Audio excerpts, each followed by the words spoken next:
Olá pessoal, bom dia, tudo bom? Nós vamos falar hoje aí um pouquinho sobre o módulo 12, tá? Que é a influência da luz na temperatura. Só que como eu comentei do módulo 12 lá nos outros módulos passados, eu só vou dar uma passadinha por ele nas atividades, tá bom? Vamos fazer atividades deles aí agora. E referente a essas atividades, eu vou gravar esse vídeo para a gente poder revisar ele e marcar esse conteúdo aí, beleza? Que vai ser o conteúdo que vou cobrar na provinha aí, né? Quando a gente for fazer as avaliações nossas aí, possivelmente deve ter avaliação, não sei quando agora, mas quando tiver vai ser essa matéria aí, tá? Vai ficar faltando agora só mais 3 módulos para frente, que nós vamos completar eles aí rapidinho, tá bom? Em função das nossas aulas, diminuiu o tempo de aula, teve uns feriadinhos aí, e isso aí atrasou um pouquinho, mas nós vamos conseguir completar nosso material, né? É uma matéria mais complicada, um pouquinho esse processo fotossintético aí, ele é chatinho mesmo, ele é enrolado, mas não se preocupe que nós vamos fechar nosso material completinho, beleza? O importante é a gente ter um conhecimento bem aprofundado do assunto e nos resguardar nele aí, beleza? Esse módulo ele vai falar sobre a influência da luz na fotossíntese. Qual que é a influência da luz que eu falei para vocês aí?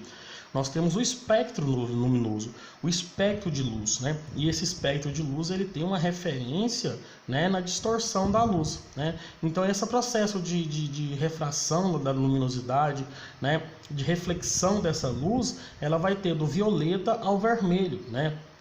E ele vai passar pelo azul, verde, amarelo, laranja e o vermelho. A planta vai fazer uma melhor absorção, observa aí a clorofila, vai ter uma melhor absorção entre 400 e 450, 500 nanômetros, né? E aí em 500 ela vai estabilizar, na luz verde ela não vai fazer o processo de produção e vai ter uma absorção, um comprimento de ondas aí depois dos 630, que vai até perto lá dos 700 também. Ou seja, é o ponto onde a clorofila vai fazer a sua melhor absorção, tá bom? No outro gráfico lateral aí, que a gente pode observar também, a gente vai ver a intensidade do processo luminoso, tá? Esse processo luminoso aí que a gente está vendo, pessoal, é a compensação da quantitativa de estruturas que a planta vai desenvolver, né? Que é o processo de absorção de substratos, né? Para fazer essa fotossíntese aí. Nós temos que levar em consideração que a planta, pessoal, ela recebe a luz solar e através dessa luz, né, lá no processo fotossintético, ela vai utilizar essa luz para produzir glicose, beleza. Só que a planta também utiliza glicose para poder sobreviver e também ela utiliza CO2 para fazer a glicose, beleza? Então, a planta, lá nas mitocôndrias dela, também vai produzir CO2, porque esse CO2, lá no ciclo da cadeia respiratória, a produção também é de CO2.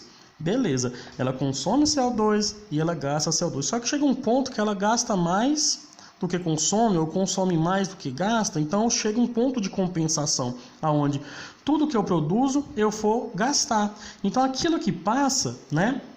Ele vai ser o excessivo. Então, ou seja, aqui, ó, quando ela vai receber nesse ponto de luz de compensação fótica, aí toda a glicose produzida na fotossíntese será consumida na respiração, assim como todo o oxigênio, né, produzido também ali vai ter no processo de respiração também, tá bom? E todo o CO2 produzido na respiração será utilizado na fotossíntese. Então, quando há essa compensação, tá? O que acontece? Quando essa taxa de produção aí é excedida, a planta vai fazer o quê? O processo de crescimento. Então ela vai crescer. Você pode olhar no gráfico aí, a gente vê aí o ponto aí, ó, né? Nós temos aí o ponto de respiração celular e quando passar disso aí, a planta vai fazer a fotossíntese, guardando ali seus nutrientes, liberando o oxigênio, tá bom? Porque passou do ponto de compensação fótica. Então vamos para os exercícios aí, para a gente fazer eles aí, né? Olha o exercício número 1 aí, tá bom?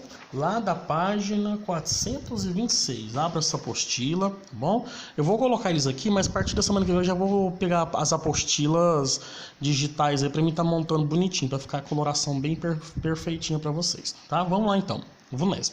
Os vegetais e alguns micro-organismos captam energia proveniente do Sol, convertendo numa fórmula disponível para os organismos de um ecossistema. Esse processo é resultado da captação de luz. Que tipo de luz, pessoal? Uma luz visível. Alguns animais conseguem observar, né? A abelha, por exemplo, ela enxerga ultravioleta, outros animais ela consegue enxergar outras colorações, mas esses micro-organismos, essa luz que a planta vai utilizar é uma luz visível, né? E a sua transformação em energia química, fazendo lá a fotólise da água, liberando os hidrogênios e os elétrons responsáveis para formar o NADPH+. Beleza? Então a resposta correta dela é letra B. Beleza, pessoal? Vamos para 2 aí, o FPA. Pesquisadores do Instituto de Tecnologia de Massachusetts desenvolveram uma célula solar do tamanho de um baralho de carta, que imita a fotossíntese, o processo de produção de energia a partir da luz, água e sais minerais. Os cientistas acreditam que a folha artificial é uma fonte de energia elétrica promissora e de baixo custo, né? Acerca do processo fotossintético, assinale a alternativa correta. Pessoal, essa questão aqui, ele está falando sobre o processo fotossintético, né? Que eles desenvolveram aí essas placas solares aí, né, do tamanho do baralho de carta, bem pequenininhas, e eles querem saber o processo de eficiência dela, né? Logo na letra A, olha o que fala aí. O ponto de compensação fótica de uma planta e a intensidade de luz em que o volume de CO2 é produzido na respiração é exatamente igual àquele consumido pela fotossíntese. Ou seja, nós podemos observar aí que o volume de CO2, pessoal, que é produzido aí no caso na respiração, é exatamente igual àquela consumida na fotossíntese, ou seja, ela teve uma compensação fótica, agora ela vai ter um excedente, um excessivo, no qual aí, né, ela vai consumir grandes quantidades aí de CO2 e o processo fotossintético vai ser reproduzido, ou seja, ela vai fazer processo de consumo, então, ou seja, esses elétrons vão ser captados, né, porque são células solares, e ela vai ter uma captação de elétrons mais excessiva. Por quê? Eu vou ter aqui uma produção de energia elétrica, né? Então, ou seja, uma placa fotovoltaica, ela também capta esses elétrons, né, da energia solar e transmitem eles aí em forma de energia elétrica. Por isso os painéis solares, né? Vamos lá para 3 então. Em vegetais, a taxa de fotossíntese e de respiração podem ser calculadas a partir da quantidade de gás oxigênio produzido ou consumido num determinado intervalo de tempo. O gráfico abaixo mostra as taxas de respiração e de fotossíntese de uma planta aquática quando se varia a intensidade luminosa. Então ele dá o gráfico aí para a gente analisar. Ele pergunta aqui na A. Em que intensidade luminosa o volume de gás oxigênio produzido na fotossíntese é igual ao volume de gás consumido na respiração lá das mitocôndrias, pessoal? Onde que vai estar essa relação aí? Isso daí, na letra N, né? Ou seja, o ponto de compensação luminosa, o ponto de compensação fótico, beleza? Então eu vou ter aí nesse caso essa intensidade lá no ponto N, onde cruza as duas retas, beleza? Na B ele fala, em que intervalo de intensidade luminosa a planta está gastando as suas reservas? Que ponto que a planta está gastando as suas reservas, pessoal? Quando ela não está com uma taxa de compensação fótica elevada, ou seja, ela vai estar lá no L, lá no início, nesse ponto aí, ela vai gastar suas reservas para fazer o processo de queima dessas energias, ou seja, ela vai estar pegando essa glicose, queimando ela, gastando ela para formar o quê? Para formar ali sua respiração celular, tá bom? E na C, se a planta for mantida em intensidade luminosa R, tá? Na intensidade luminosa R, ela pode crescer? Justifique. Claro que ela pode crescer, né? Porque a produção de alimento pela fotossíntese vai superar o consumo pela respiração, ou seja, eu vou ter uma taxa de compensação acima do ideal. E nesse caso eu vou fazer a fotossíntese, vou produzir o quê? Vou produzir ali todas as estruturas que eu necessito para que faça esse crescimento. Então vai ter uma taxa de crescimento da planta. No exercício 4 ele fala o seguinte: a fotossíntese é o processo nutritivo dos mais importantes para os seres vivos e consiste na conservação da energia luminosa em energia química. Beleza. Um pesquisador mediu a velocidade desses processos numa planta expressa em milímetros cúbicos de O2 liberado, hora por centímetro cúbico aí, quadrado de folhas. E os resultados estão representados no gráfico. Nessa experiência, a concentração de dióxido de carbono, CO2 e temperatura foram mantidas constantes, né? Aí dá o gráfico. Ele pergunta aqui: se o pesquisador no segundo experimento quisesse aumentar a velocidade da fotossíntese, quais condições ele deveria alterar? Pessoal, aqui eu tenho a acompanhar a taxa de desprendimento de oxigênio e também a intensidade luminosa. Observa que a intensidade luminosa chegou num ponto onde ela fez uma compensação fótica, ela se manteve constante, né? Em função aí da quantidade de luz. Mas para a taxa de crescimento da fotossíntese ser excessivo do jeito que ele quer aqui, ele teria que aumentar a concentração de CO2, tá? do experimento, ou a temperatura também. A temperatura que influenciaria aqui também no processo. Ou seja, lá quando a gente fala sobre os fatores que influenciam na fotossíntese, nós temos o fator, né, que é a temperatura, o ponto de temperatura ótimo, né, que vai ter lá por média de 35 graus Celsius, depois ela pode desnaturar.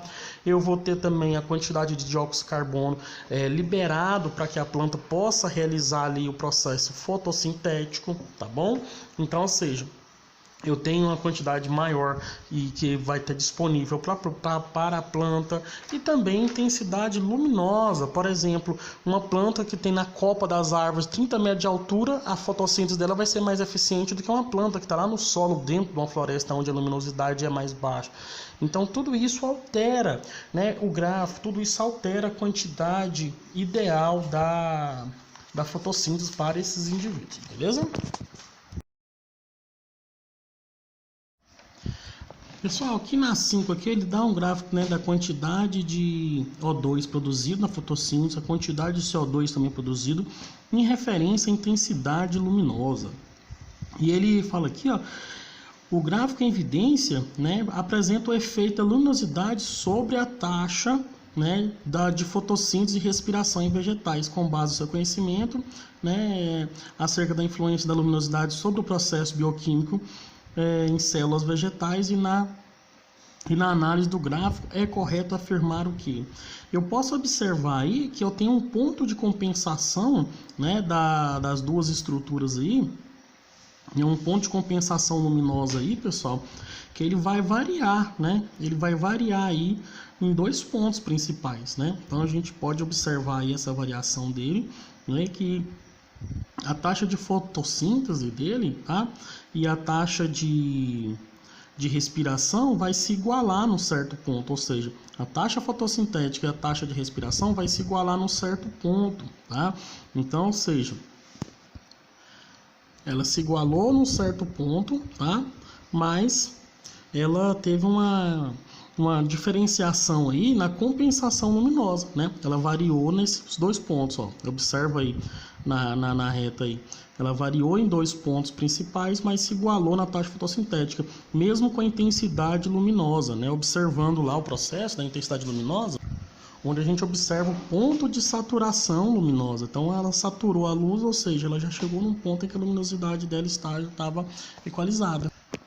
Esse ponto aí é um ponto de saturação luminosa, né? Ela saturou ali, já tem os seus elétrons sendo excitados ali, eles já estão liberando, então não vai adiantar mais, beleza? Mas aí a gente pode ver uma variação, tá? Uma variação aí, né, desse ponto de compensação luminosa. E por último, o exercício 6 aí fala: o gráfico a seguir representa a velocidade da fotossíntese em duas plantas que vivem em ambientes diferentes em função da variação da intensidade luminosa, beleza? Em relação ao ponto de compensação luminoso, como são classificadas as plantas 1 e 2? Pessoal, observa aí no gráfico aí a representação das plantas 1 e da planta 2. Eu vou ter na planta 1 aí, né, um baixo ponto de compensação fótica, tá? Então, de compensação luminosa. Isso aí eu vou estar relacionando a plantas umbrófilas, tá? Que caracteriza aí as plantas umbrófilas que vivem em ambientes, em locais sombrios. As plantas heliófilas, tá? Elas vão precisar da luz diretamente, ou seja, elas precisam de uma maior intensidade de luz, tá? Então, eu observo aí que a planta 1, ela vai ser umbrófila porque ela possui um baixo ponto de compensação luminosa, tá bom? Que é o ponto de compensação fótica que a gente fala aí. E a planta 2 é uma heliófila, tá? Ou seja, ela apresenta um alto ponto de compensação fótica. E ela necessita aí de mais luminosidade para fazer aí o seu processo fotossintético, beleza? Então, olha essa diferenciação de plantas umbrófilas e de plantas heliófilas. Bacana?